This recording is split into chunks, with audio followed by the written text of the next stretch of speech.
চলে এলাম নতুন একটি মিনি ব্লগ নিয়ে। দেখো আমরা কিন্তু আজকে অনেক জায়গায় ঘুরে এসেছি। আসার পরে এখানে কিন্তু পিকনিকেরও আয়োজন হয়ে গেছে। এখন এখানে রান্নাও বসিয়ে দিয়েছে। আর এদিকে দেখো দিদিরা এখানে চাল গুঁড়ো করে পিঠে বানানো শুরু করেছে। দিদিরা দুটো দিদি আছে, তার একটা ভাসুরের ছেলে আছে, দেখি পিসিও চলে এসেছে।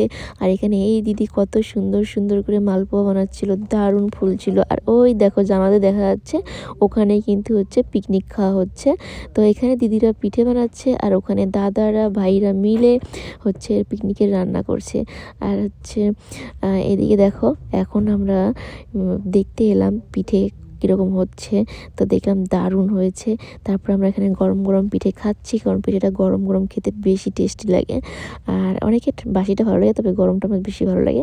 আর এখানে দেখো রান্নাও মোটামুটি হয়ে গেছে। আর তারপরে আমরা সবাই খেতে বসে পড়ি। সবাই বলতে এখানে ছোট বাচ্চাদের সঙ্গে বাচ্চার মারা খেতে বসে, কারণ বাচ্চাদেরকে নিয়ে তো সরে গেলেই বাবারা ভালো মতো খেতে পারবে, এর জন্য। আর আমরা খাওয়া দাওয়া করে সরে যাই, তারপরে এরা ভাই দাদারা মিলে একসঙ্গে খাবে। তো আজকে রান্না করেছিল এই যে বাড়িতে আমরা আছি, যে দাদার এখানটায়, সে দাদাই রান্না করেছে। এই হচ্ছে এই দাদা রান্না করেছে।